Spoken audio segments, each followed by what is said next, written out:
Here, our Babu sir has done his BTech from NIT Trichy and done his PhD from Ohio State University. Like, he has been a renowned professor in IIT Madras from 2 decades. So that's all I have to say, and I would like to hand over the mic to Babu sir to start the lecture. Thank you, sir.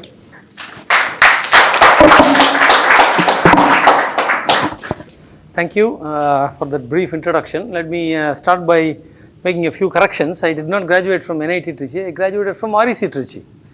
So it became NIT Trichy much later. So if I let you believe that I graduated from NIT Trichy, I would be 20 years younger than I am, which is not correct. Okay, so I actually graduated in 1985 from REC Trichy. Yes, I did go to school at Ohio State, all that part is correct. I'm not sure about the renowned professor part though, I don't think that is correct either. But anyway, I think I've had a lot of interactions with students, I've enjoyed. In fact, coincidentally, this month, I think probably maybe a few days from now, marks the 25th anniversary of my joining this institute. So it's been very good, very enjoyable. So I'm quite happy, with the interactions that I've had with the students over the years. I have benefited enormously from these interactions, and I'm not saying that just because students are here. The books that I've written are actually evidence of the interactions that I've had with the students. The books being what they are, students say reader friendly, very easy to read, all the things that the students tell me about the books are because of the interactions that I've had with the students, the lectures that I've had and so on. So it's, it's really a great pleasure for me to be here today. So I have basically assumed nothing about, I have assume nothing on the knowledge that you have about aircraft engines. So we will primarily talk about aircraft engines. If there is something that I have assumed that you do not know, please ask me. I do have some backup slides and backup material, so we can look at that, in case I have assumed something inadvertently. Okay. So the basic idea behind this lecture or talk, whatever, is is twofold. Number one, you may already know a lot of things about this. Of course, the internet is replete with all this information, and I have taken my material from the internet. Nothing here is my own. So you may already know a lot of things about this. So the impression or the outcome of this lecture are two things. Number one, those who already knew a lot of things would probably say, hopefully, yeah, I didn't know that. Okay, and those who did not know anything before coming here would say, that's interesting to know.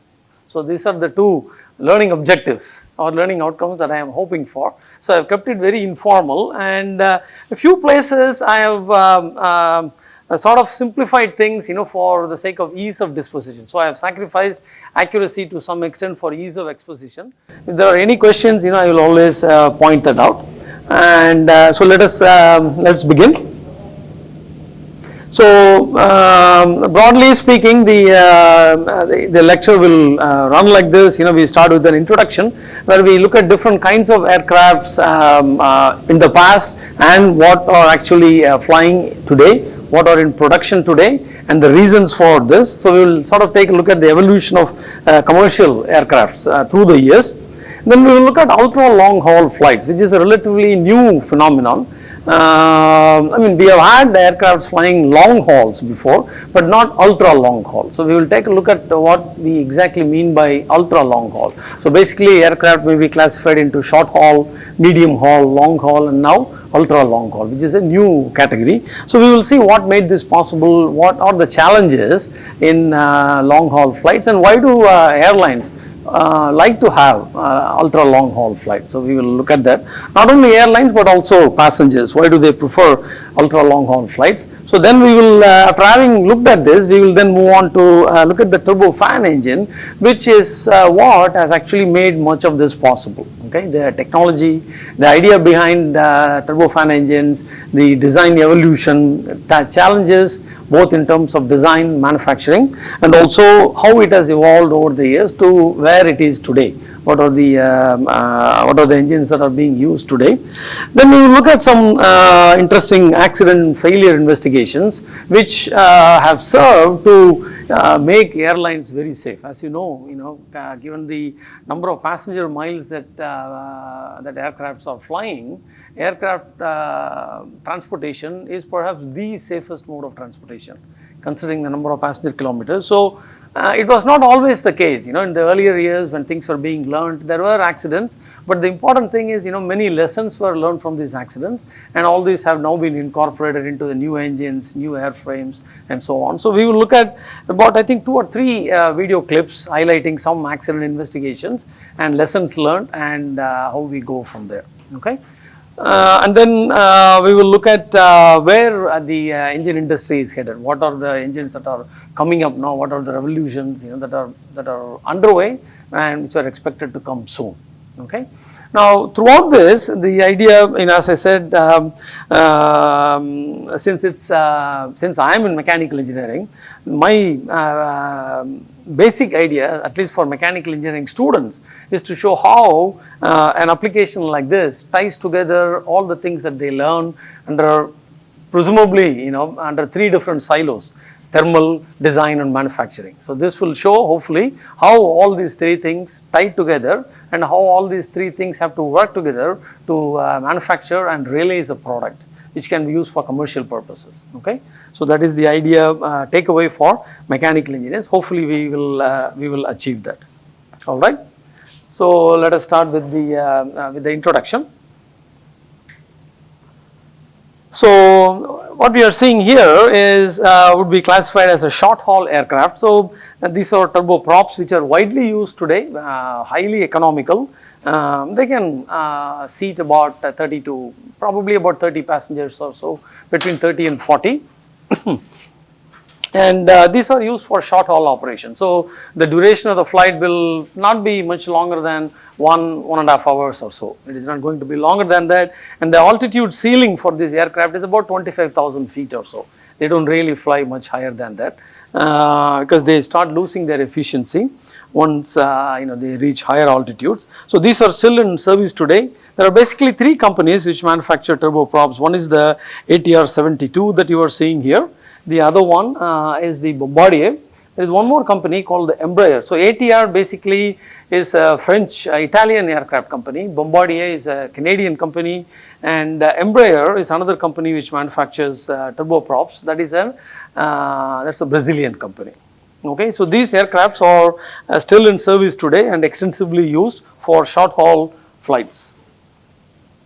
Now, in the early 70s, actually, aircraft industry had just witnessed 2 types of aircraft. Typically, they are called single aisle narrow body aircraft. So, you have a single aisle, and then it's called a narrow body aircraft. And you can see 2 aircrafts which are very popular in those days: the DC-9, manufactured by Douglas Aircraft Company, and the DC-8, also manufactured by the Douglas Aircraft Company. Okay, so these actually were manufactured from 65 to 82 and 58 to 72. The 2-engine version that you see here, so this 2-engine version, as you can see, has 2 engines, one on either side of the fuselage. It's a very interesting design which is no longer being used, but it was very widely used in those days. There are 2 engines mounted directly on the fuselage, not underneath the wings. Okay, this has some benefits. Actually, it has good benefits because, as you can see from this image, the entire wing develops lift. So no part of the wing actually is obstructed by the engine. So typically, when you mount an engine underneath the wing, parts of the wing are obstructed by the engine, and so they don't really develop lift as efficiently as the rest of the wing. Which means for aircraft which have engines mounted underneath the wings, you need additional lift devices for low speed operations and so on. You need flaps, you need slats and things like that. Whereas with this kind of a fuselage mounted design, the wings are very efficient in developing lift even at low speeds. Okay. The downside to this is, if you have an engine mounted on the airframe, it's extremely noisy, especially in the back of the airplane. You sit near the back, it is very, very noisy. It is as bad as going in a turboprop aircraft. It's extremely noisy, but in those days, it was acceptable, and you can also see that the engine that is mounted here is what we would call a turbojet engine. So remember, this is the early 70s, so turbojet engines were very widely used, And this aircraft here, the DC-8, is also a narrow body single aisle aircraft, but it has 4 engines mounted underneath the wings, and these were used for transatlantic flights and longer distance flights. The DC-9 actually is used for domestic flights, whereas the DC-8 was used for international flights. So this also has turbojet engines, as you can see from here. Turbojet engines, were extremely noisy, so they replaced propeller engines in those days. They were extremely noisy, extremely polluting. Okay, but for those days, this was acceptable because the alternative mode of traveling transatlantic would take about 2 weeks or something like that. You have to travel by ship, and if you are traveling by Titanic, you know that there is no guarantee that you will reach the destination, right? So it was really very difficult, traveling transatlantic. So these were considered to be major breakthrough in transatlantic and trans-Pacific transportation. So it lasted till about 1972 until it started to fail noise mandates. We had a lot of noise mandates and also pollution mandates, and they were simply not economic enough, for operations, because price of oil was also increasing.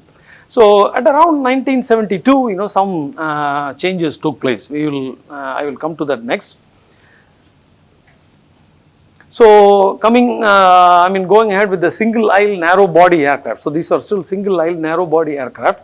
We have here 2 engines. One is the Bombardier CRJ 9900 and the other one is the Embraer EJR 175. These are the latest in this class of aircraft. They are single aisle. They can house about the same number of passengers as a turboprop, slightly more than that. They can seat about 40 passengers or so, about 40 or so, and they are used for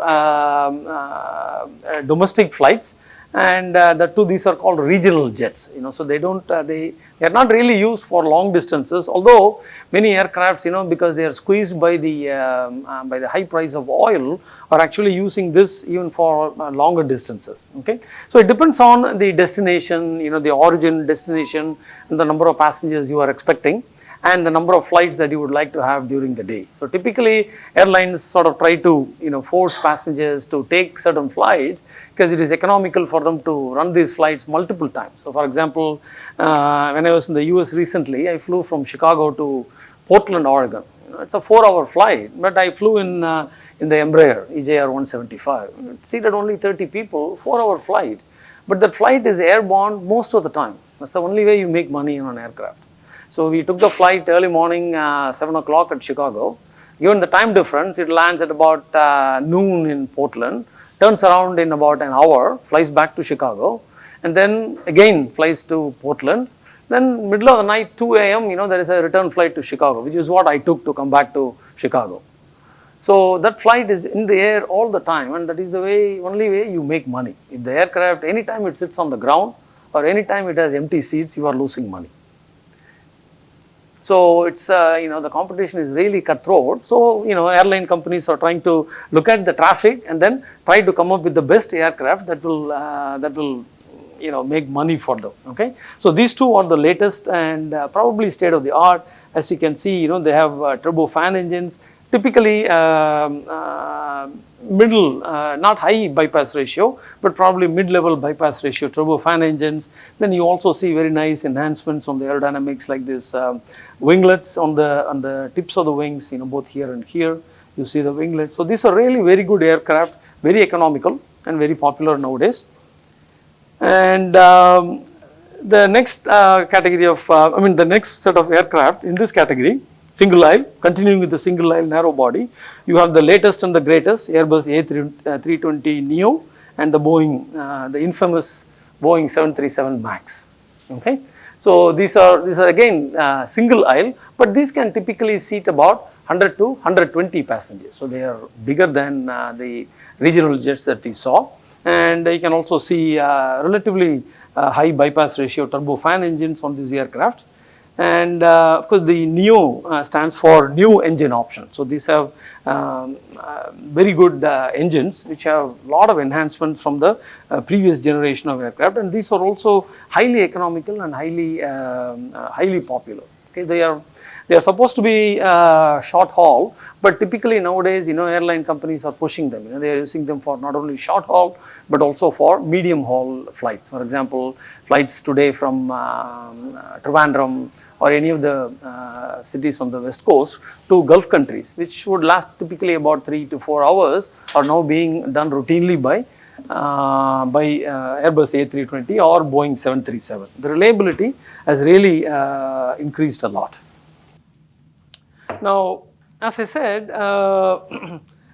these are the latest engines. So, if you look at the evolution of the aircraft, at this point in time, about early 70s or so, airline traffic, volume of traffic was really exploding, and there was a huge demand for bigger aircraft. The single aisle narrow body was simply not sufficient. So, there was a lot of demand for bigger aircraft. And by bigger aircraft, what I mean is two-aisle wide-body aircraft. So there was a lot of requirement for that. So the airline companies were basically telling the aircraft industry to come up with wide-body aircraft that can be used for transatlantic and Europe to other destinations, in Europe and other places. Okay, so that saw the development of aircraft like this. So the first one that was done, this is a wide-body aircraft. Is a two-aisle triple engine wide-body aircraft that was developed by the Douglas company. So Douglas company at DC 8 and 9, now by about 1970, they started manufacturing their DC 10. Okay, so the DC 10 is a very interesting configuration. Two under the wing turbofan engines, again medium bypass ratio turbofan engines, and one low bypass ratio turbofan engine in the vertical stabilizer. So these are earlier you saw two engines mounted directly on the airframe, but this one is a revolutionary design. It has an engine mounted on the vertical stabilizer.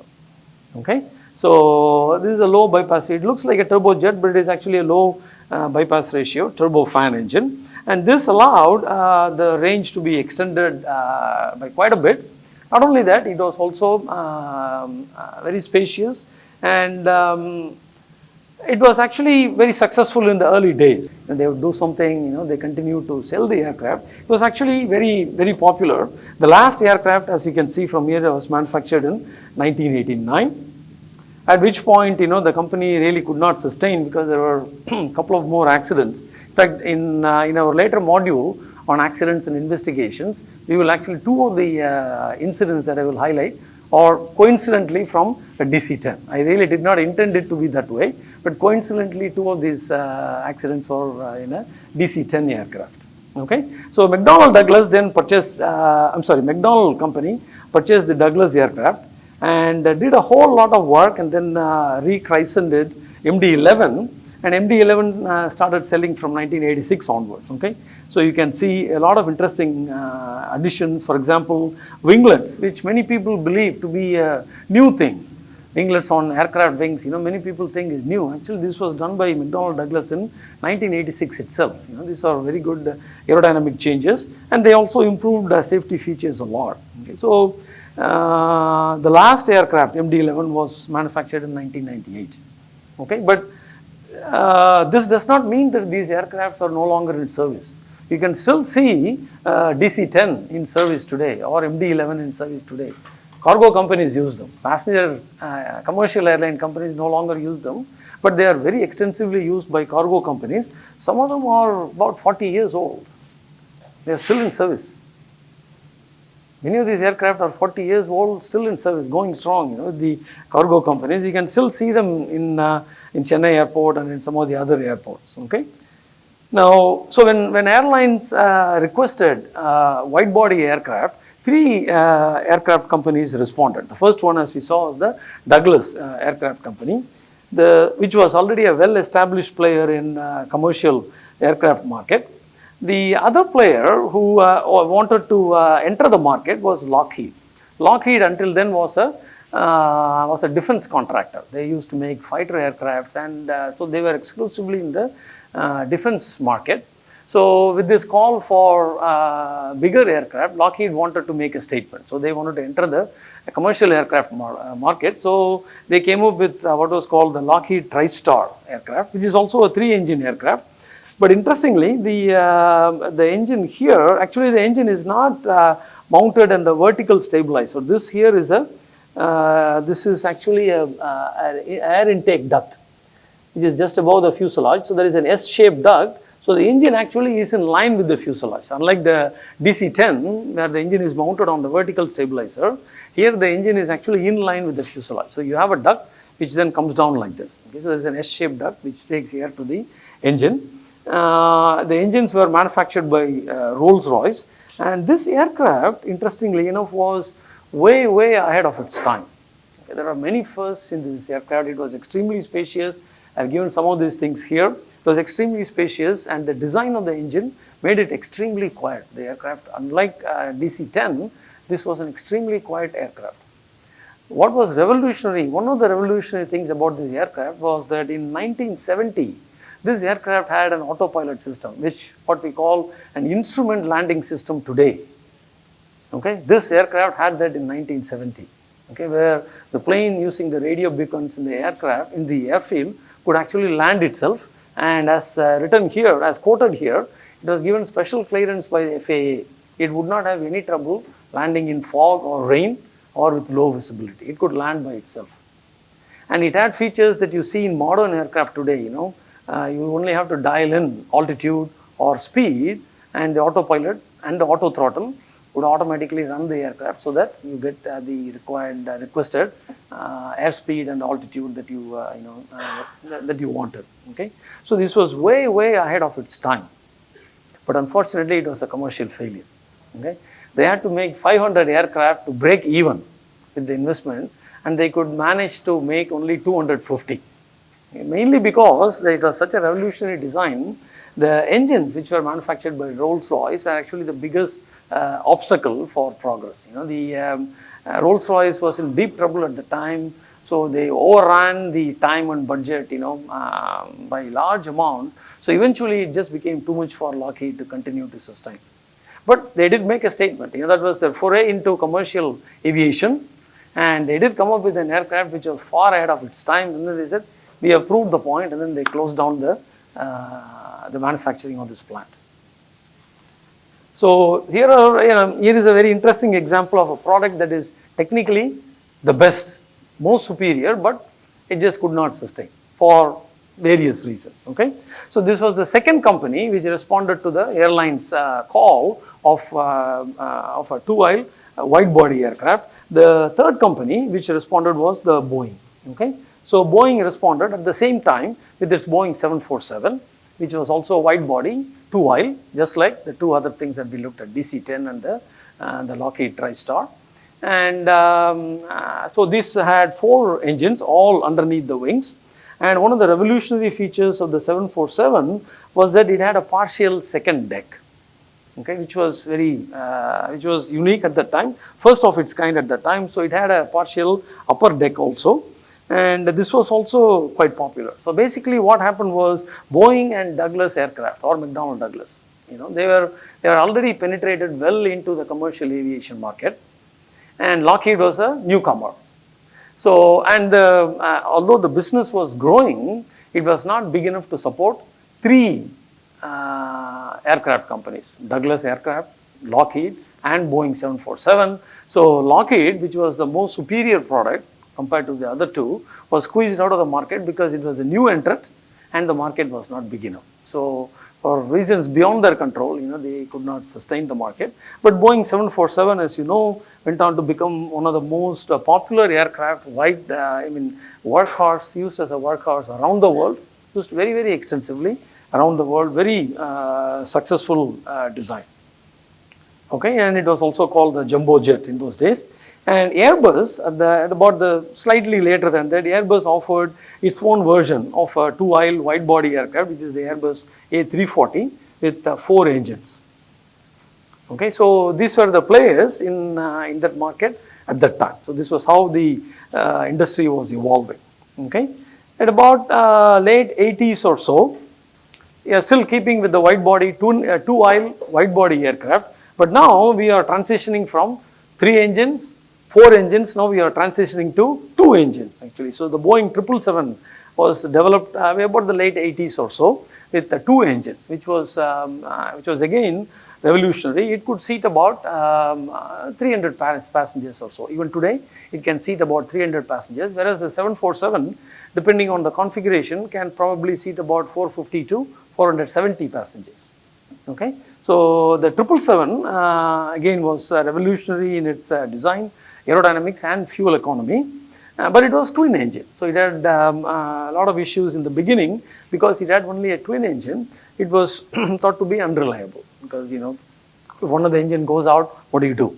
So there were considerations like that. But still, we see for the first time, or at least we saw for the first time, two-aisle twin engine wide body aircraft.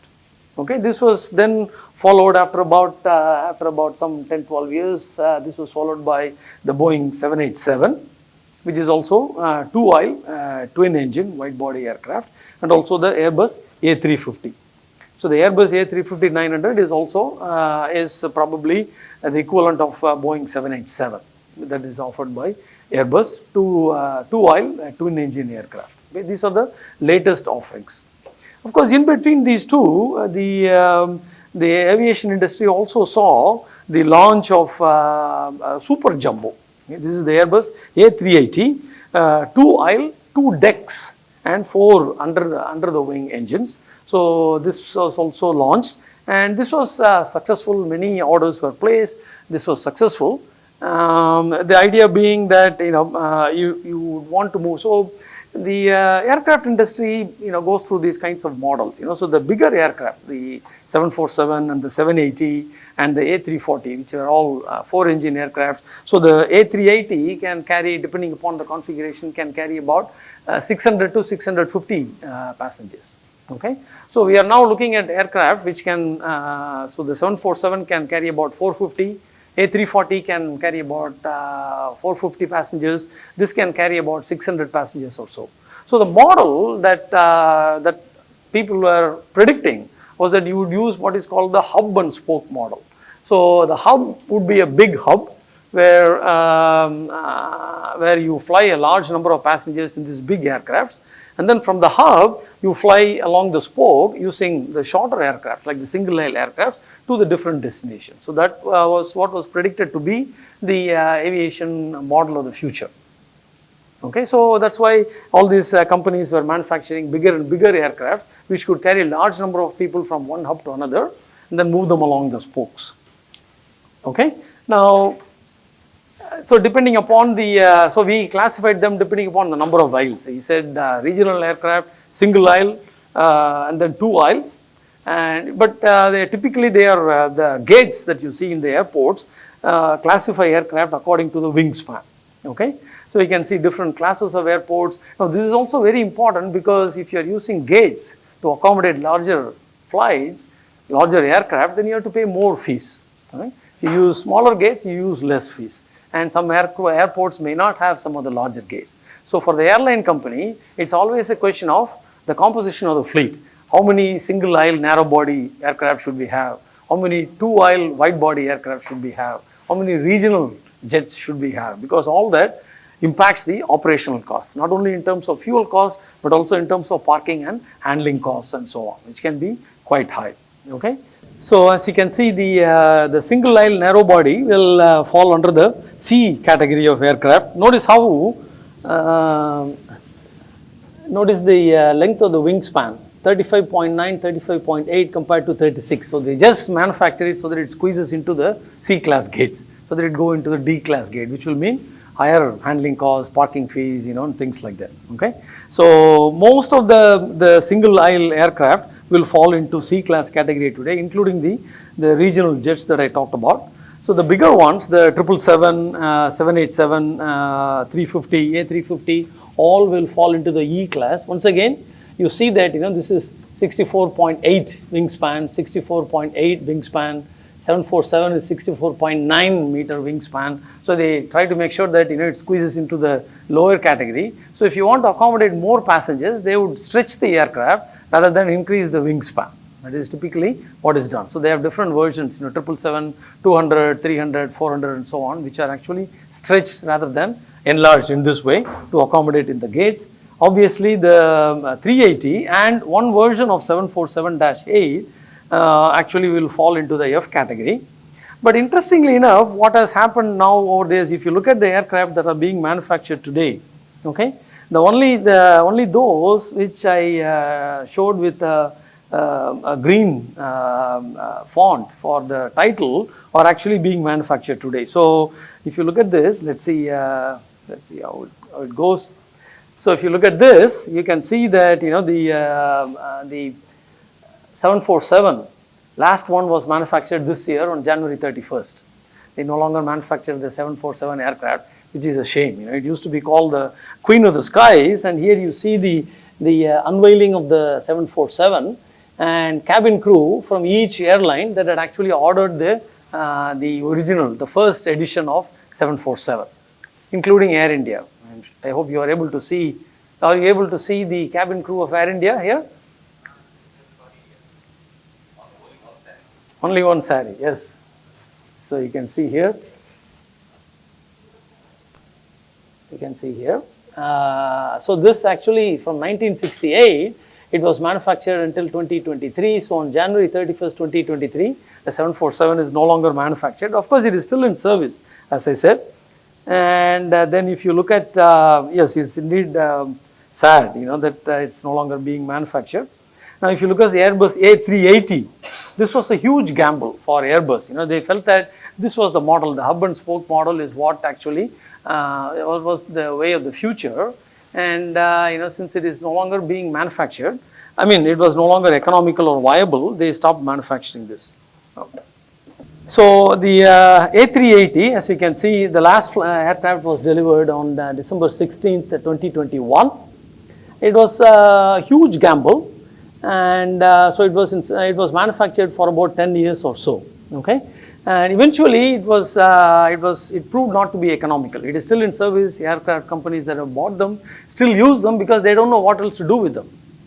So it is still in service. They still use it. I actually flew the A380 for the first time when I went to the US recently from London Heathrow to Chicago. It was okay. It was good. It was a good first time, but it's not economical to operate. It was not as economical as the aircraft companies thought it would be. Okay.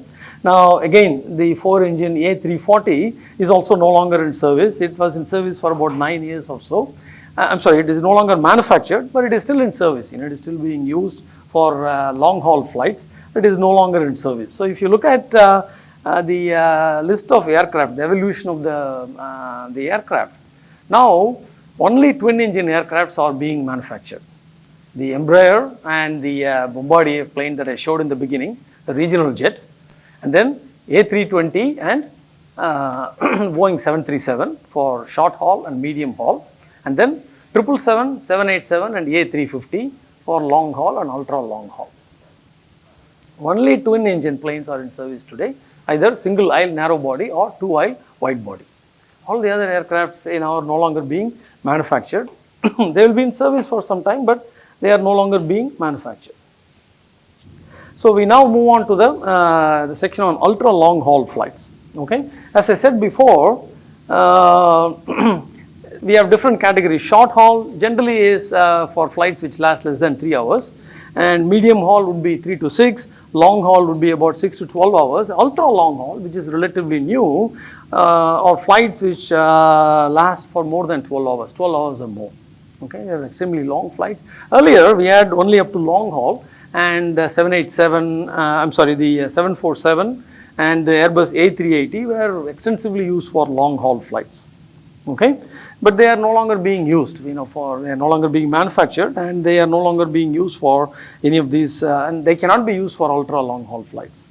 Okay, so as I said, ultra long haul flights, lasting 12 hours or more. Okay, now can you guess which year we had the first ultra long haul flight? 10 years ago, 20 years ago, 50 years ago? The first ultra long haul flight. Any guesses? 30 years ago. Okay, any other guesses? The first ever long haul, ultra long haul flight. Huh? 30. Huh? 20 years ago. Okay, 20, 30, it's all about the same. 50. Okay, getting warmer. Not by much, but getting warmer. The first ever ultra long haul flight was actually attempted millions of years ago by this modest bird, which weighs only 300 grams. Okay, the bird weighs only 300 grams. Okay, it does this every year. It flies about 13,000 kilometers, ultra long haul. It doesn't stop, it's a non-stop flight. 13,000 kilometers without stopping for food or rest, and it does this in 11 days. Okay? There are other birds which fly longer distances, but they take breaks. This one flies non-stop. First ever ultra long haul flight. Okay? Now you may be wondering, oh come on, how do you know it is non-stop? You know, who is watching? Right? You are wrong. The scientists actually tagged the bird and monitored it over satellite. You can see the flight path 3 years in a row. So it basically starts from New Zealand or Australia, Tasmania. It flies up to the eastern coast, Korean coast. It's a staging center. Then it flies to Alaska for breeding. So after the breeding season is over, it starts from Alaska, flies across the Pacific Ocean non-stop back to New Zealand. And you look at the tracks, you know, how does it manage to do this? Year after year after year, you know. There's very little variation in its flight path. Over 13,000 kilometers. So basically, you know, it increases its body weight with fat, or twice its weight. And remarkably, it shrinks all its internal organs, the intestines, kidneys, everything else. It shrunk to almost nothing because it doesn't need any of this during flight. And it flies at altitudes of about 6,000 meters, or 6 kilometers, where the temperature is about 25 degrees below zero. And it flies in this temperature for nearly 11-12 days. If you are exposed to this temperature, we will die within 5 minutes. It is still remarkable, and you know, I mean, it's incredible that this bird can do something like this every year. By the time, you know, some of these birds die, they would have flown the equivalent of return flight to moon and back about 3 times in their lifetime. That is how much they fly in their lifetime. It is remarkable and also very humbling.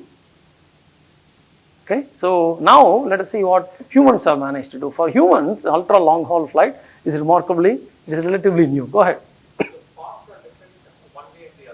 Paths are, as you can see from the path, the directions are also shown. Here you can see the beak facing forward. So this is going from here to here, and then here to here. So the direction is also indicated, so the beak faces forward. So on the forward journey, it takes 2 legs from here to here and then there to there. Return journey, it flies all the way non-stop. These have been tagged using satellite non-stop. You know, it's just remarkable. It does no jet lag, you know, because it flies for 11 days. It does not suffer jet lag. Because as it keeps flying, it gets used to the local daylight, and it does not suffer from jet lag.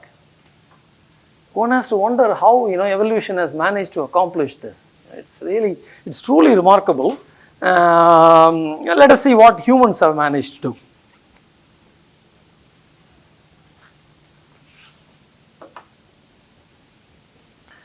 So in the Indian context, so we have the first ultra long haul non-stop Air India flight from San Francisco to Bangalore or Bangalore to San Francisco. This uses the polar route. It flies across the North Pole. It's an ultra long haul, but it does not really look like as if it is transpolar in this projection.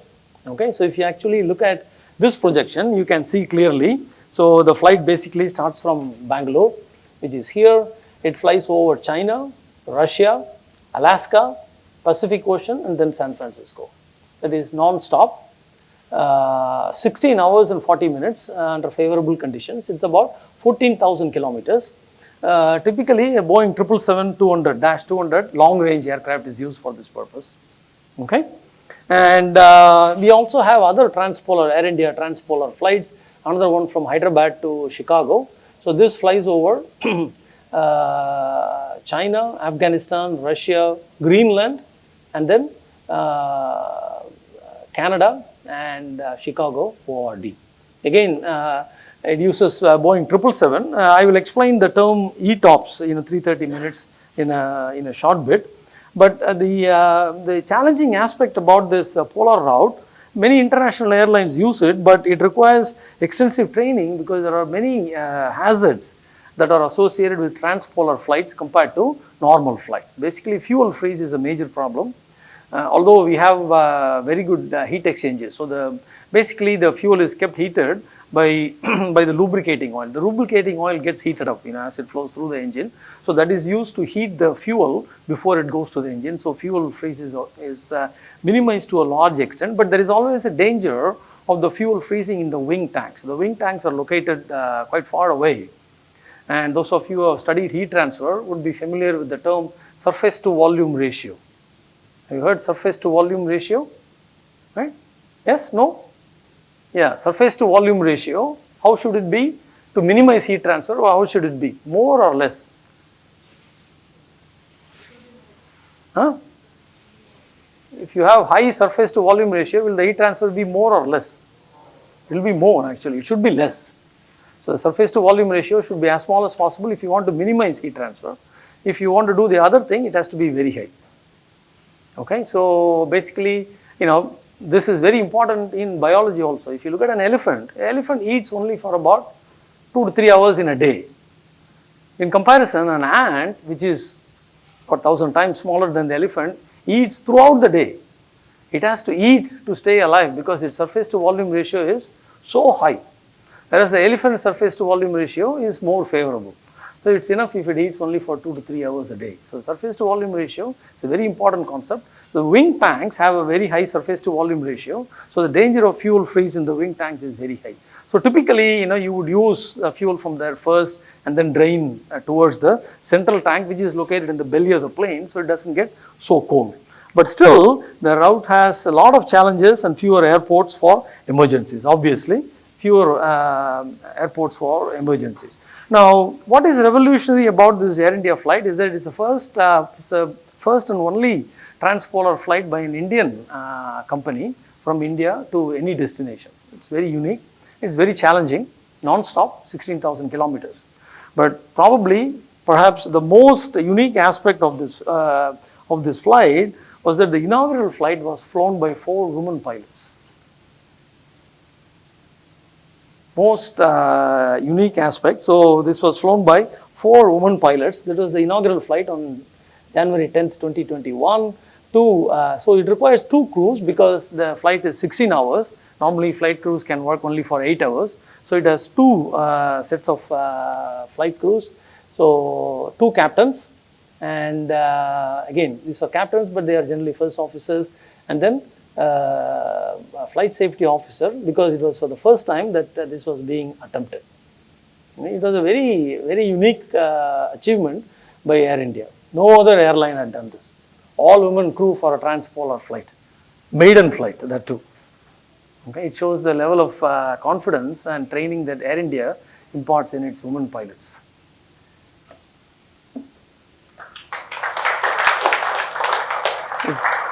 It's very sad that I have to prompt you to clap.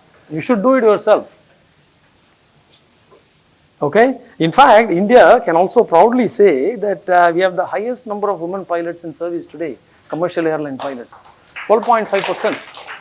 You wouldn't have thought of that, right? With all the bad press that we normally get in this context, you wouldn't have thought that this was the case, right? It's actually true. We have a lot of women pilots, highest percentage in terms of percentage. Now, the longest non-stop ultra long haul flight is a flight from Singapore to New York. Okay, as you can see here, it's also a transpolar flight. Starts from Singapore, flies over East Asia, China, Russia, Greenland coast, then Newfoundland, Quebec, and then New York.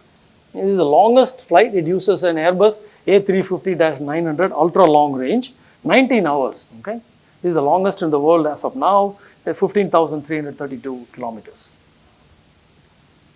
Okay. Now, what about the Atlantic coast? Do we have any flights which fly over the Atlantic coast? Right? We have many flights which fly over which fly over the North Pole. I didn't mean Atlantic, I mean the Antarctic coast. Okay. Do we have any flights which fly over the Antarctic coast? Not really. Okay. The Antarctic coast is really very hostile. Okay. Now, transpolar flights over the North Pole have become very routine nowadays, but still flights over the South Pole are very rare. One of the flights which regularly fly across the Antarctic or the South Pole is a Qantas flight using a B787 from Santiago, Chile to Sydney, Australia. And so you can see normally this aircraft does not go south of 70-degree latitude. Okay? So it flies only up to 70-degree. It doesn't go beyond that because it would actually, you will have problems with alternate airports and so on in case of an emergency. So generally, that's the usual path. But there was a time on this date, July 14, 2023, because of the prevailing winds, because the tailwinds were very favorable, they took a slightly different route from Santiago, which is over here, all the way up to the Antarctic coast. So you can see that it flew over the Antarctic coast and went as south as 74-degree latitude and then came back to Sydney, Australia like this. So if you look at this on a polar aircraft, it becomes very clear. So this is the Great Circle Path, which is the shortest distance between the two cities. Typical flights will deviate from the Great Circle Path depending on wind conditions. So this is the usual path. Again, the usual path is also determined based on other considerations. Now this was the path that it actually took on this particular day. So you can see that it managed to fly over the Antarctic coast during this flight. Very unusual. What is even more unusual is this flight. It was a one-time flight for repatriating some Australian nationals from Argentina to Darwin. I have turned it upside down to show in the same orientation as the previous one. So this is South America. So Argentina would be, Buenos Aires would be over here. So the Great Circle Path, as you can see, is like this. But due to prevailing wind conditions, actually this aircraft not only flew past the Atlantic coast, it also actually flew over the South Pole for quite some distance, and then it rejoined the regular flight path. So this was a one-time occurrence for a flight from Buenos Aires to Darwin, Australia. Okay, so I mean, you do have flights which are doing this now. So this was done using Boeing 787. The flight lasted 17 hours and the distance is about 14,000 kilometers or so. In terms of distance, it is not very high, but in terms of challenge, it is really quite challenging to fly over the South Pole. Okay, and in fact, there is also something that is happening soon. Qantas will fly Sydney to London non-stop in 2025 using an Airbus A350 with an extra fuel tank. Okay. So this will take, it's about 17,000 kilometers and will take about 20 hours. Go ahead. Should we give all the credit to the aircraft or part also goes to the engine? I'm coming to that next. I'm coming to that next. Okay. Now the question is, what made this ultra long haul possible? Why is it possible today? Why were we not able to do it with the 747 or the A380 or the A340? How is it that they are able to do it today with the 777 and the 787, which has only 2 engines? What would be the challenge if you are the engineer who was, let's say, faced with this task? What do you think would be the challenges for such a flight? What would be like the enablers? What would make this happen? The most important things.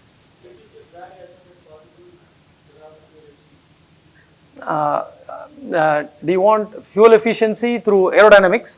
Yes. That is what you think is important. Okay. But if you look at the functional form of these aircrafts, whether it is 747 or 780 or irrespective of the engines, the coefficient of lift of aircrafts has not really changed that much. The functional form is more or less the same. Wind conditions are different. We cannot design for wind conditions because these things have to fly every day, So we need to make sure that they are able to fly every day. So, no, there are many different ways. I'm just telling you, you gave an answer, I'm telling you the other aspects of that. Any other answers? What do you think? Huh? Less weight. Okay, where would you economize on weight? This carries 300 passengers, so the other ones carry 450 or 600 passengers. Yes, so in that way it is less weight. But is that what you meant, or did you mean anything else? For the entire aircraft, including passengers, like to reduce the weight. Okay, but what other ways are there to reduce the weight? See, the reduction of number of passengers from 450 or 600 to 300 passengers or less was not was not because we wanted to reduce the weight. That was because that business model was a failure. The hub and spoke model was a failure. So larger aircrafts are no longer viable. That was why we went to twin engine, smaller aircraft, 300. So the objective there was not to reduce the weight, was to make it profitable. That reduces the overall weight, correct. But the Boeing 777 is not made out of composites. And that is what is used for all the, largely used. 787 is also used, made of composites. The 777 is not made of composites. But good point. Anything else? Better engine efficiency. What do you mean by engine efficiency? What would that do? What is the goal? See, this, what you are saying is only a means to an end. I am asking you, what is the end?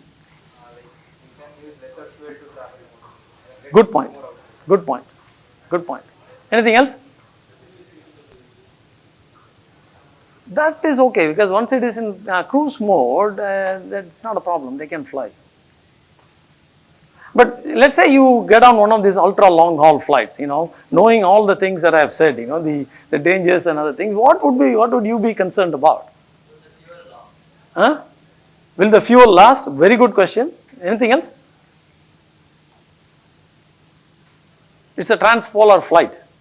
What else would you be concerned about? Reliability, yeah. What happens if there is an emergency in the middle? What would you do? If one engine shuts down. So the two most important things which made this possible were fuel economy of the engines and reliability of the engines. These were the two most important. So the breakthroughs in these two are what made this possible. That is the answer to this question. What made this possible are only these two things. Other things also played a role, but the most important are these two. Okay, why is fuel economy so important? Let us take a look. What is the typical fuel economy? What would be the typical fuel economy of an aircraft? Any guesses? You say my Maruti gives me so many kilometers to the liter, so similar kind of thing. Whereas for an aircraft, you cannot really say kilometers to the liter because it is transporting so many passengers. So the typical unit would be passenger kilometers per liter. Okay, let us take a look. Basically what we want to know is we want to have an idea how it compares with the latest engine. So here you have a chart of fuel economy. The topmost one of course is train. Topmost one is the train, and then here you have the aircraft in this axis. And I have converted, so in the graph the units are passenger miles per GGE. GGE basically is gasoline. So passenger miles per gallon gasoline equivalent. That is what the Americans use. So I have converted this to passenger kilometers per liter. So if you see, aircraft typically would have fuel economy around 31 passenger kilometer to the liter. But due to tremendous improvements in the engine for 777 and 787, these are now operating at 42, about 40 passenger kilometer per liter. Why is this a make or break? Because it directly determines, someone said weight. It directly determines the amount of fuel you have to carry and hence the weight. So if you do a simple calculation, the fuel required for a transpolar flight, 14,000 ultra long haul, 14,000 kilometers. So whether it's a 777 or 787, your economy is 34 to 44 passenger kilometer per liter. Typically these carry 300 passengers per flight. So you have to carry between 125 and 95 kiloliters, which is actually a very, very reasonable number. Can easily carry this fuel and still have fuel left. And the weight is also very minimal. That is what actually makes this possible. The reduction in number of passengers is a good thing, but on a day-to-day basis, that was not for the purpose of reducing the weight. For a regular flight, for it to be viable, this is the kind of number you are looking at, 100 to 76 tons. Typically, a 747 on a long haul, not ultra long haul, 747 on a long haul flight would typically carry about 120 to 140 kiloliters of fuel, just for a long haul. That was the reason why airlines could not use 747 or 780 for ultra long hauls. The fuel economy was simply not good. The engines simply could not deliver that kind of fuel economy. Whereas with the twin engine plane, you now have a fuel economy which is very, very good. But second aspect, what is the second aspect? Reliability. What happens if one engine shuts down? This actually happened to the Air India San Francisco, Bangalore, San Francisco flight about 2 months ago. One of the engines actually shut down. Okay, very rare, but it does happen. Okay, it is very rare. You will be convinced. Hopefully, you will be convinced of that by the end of the lecture. Okay. Now, the second aspect, of course, is this is fuel economy. This is one of the breakthrough technologies. So the second aspect is what we normally call in the industry as ETOPS, extended twin engines operations. Okay. When twin engine long range aircraft like Boeing 777 came out with 2 engines, there were a lot of restrictions. There was a big restriction that this aircraft can only be flown in routes where it is always 1 hour near an airport. So whichever route it flies, it should always be within an hour of an airport in case one of the engine goes down, which was a huge problem for airlines because you cannot really even fly transatlantic with such a restriction. If you always have to be within 1 hour of an airport, that's a major constraint and definitely a showstopper for airlines. So they started working on improving this, and so basically, if you look at this this illustration, so let's say this is your origin, this is your destination. If you don't have the 1 hour restriction, then you can fly the shortest distance. If you have this restriction of 1 hour, then you have to always fly so that you are 1 hour or whatever stipulated time within an airport. So it becomes a much longer distance. So which means, the flight is not viable. More fuel, it is not viable anymore because of the restriction which comes from safety considerations. If one engine breaks down, then, you have to have an alternate airport. So this is called ETOPS. Okay. Now, what is normally done is, how do we determine the ETOPS restriction? Okay. Now, let's say I claim that my engine is much better, so I don't need to be 1 hour within an airport. I can be 2 hours away from an airport, or 3 hours, or 4 hours. How do we determine that? What would we do to determine how far it can be allowed to be away from an airport, right? So that is actually based on what is called in-flight shutdown rate. So based on the service history of the engine, we try to see how many in-flight shutdowns have actually taken place. So you are flying the aircraft, there is a shutdown, right? That is the scenario that we are trying to protect ourselves against. So how many does this engine have? How many has it had in the past? So typically, if you want an ETOPS rating of 120 minutes, 2 hours, then you must have an in-flight shutdown rate of 1 shutdown per 20,000 engine hours. Okay? If you want an ETOPS restriction of 3 hours, it should have an in-flight shutdown rate of 1 per 50,000 engine hours. Most of the engine, if you want anything more than 3 hours, you should have less than 1 per 100,000 engine hours. Okay, so most of the engines, the 777 and 787 engines today have IFSD values which are much, much less than 1. So if you back calculate using a suitable model, then you will see that whatever I had written earlier, that the Boeing 777 has an ETOPS of 330 minutes, which is 5.5 hours, is adequate. Very unlikely. So these are the 2 key technologies which actually made this possible, that fuel economy and reliability of engines. In-flight shutdown rates less than 1 per 100,000 engine hours.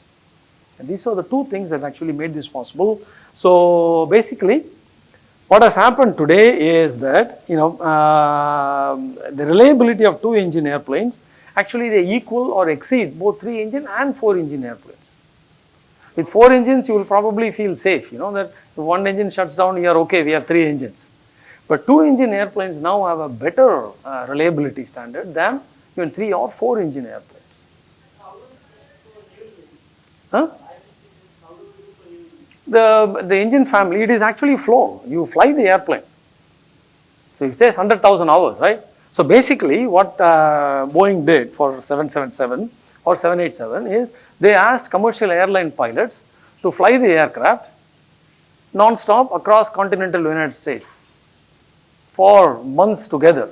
So you accumulate the flight hours, then you track the in-flight shutdown during these flight hours. So someone said engine will get heated up. 100,000 hours, nothing will happen to the engine. It's fine because it is mostly cruising. The maximum stress on the engine comes only during takeoff and climbing, but not during cruise. In cruise time, the engine is actually okay. It's typically it would be operating at about 60% of the max RPM or rated RPM. So it will be all right. It will not really be stressed. During takeoff, the engine typically would spool up to, depending on outside conditions, it would spool up to about 110% rated RPM. Okay. So it can go up to 110% of rated RPM. If the weather is very hot, it will spool up to that. But apart from that, it is usually, so cruise, climb is also a very stressful phase. Landing is next stressful. Cruise is the easiest, so there is no problem there. So they will fly this and then certify for in-flight shutdown rates, and then it keeps accumulating data as it continues to fly. That's what they do with the new engines. So basically the issues today, or what happens when you do have to take an alternate airport to land, let's say for some reason or other, medical reason, something else, you have a fire in the cargo bay area, or some adverse weather conditions. The problem is actually facilities at airport. In fact, when this Air India flight landed in Russia, the problem was, the airline terminal could not accommodate 300 people. They were all sleeping on the floors, and it doesn't get very warm in Russia, throughout the year. So they were all sleeping on floors, so a relief aircraft had to be flown in, and then the passengers are flown to San Francisco. It happens, but the issue now is not fuel economy or reliability. The issue now is, are these airports big enough to handle these flights if they have to land for some reason or other? Okay, so that is the consideration today. So these are the two things that made such ultra long haul flights possible. So what the Godbit bird accomplished millions of years ago, we have finally managed to accomplish.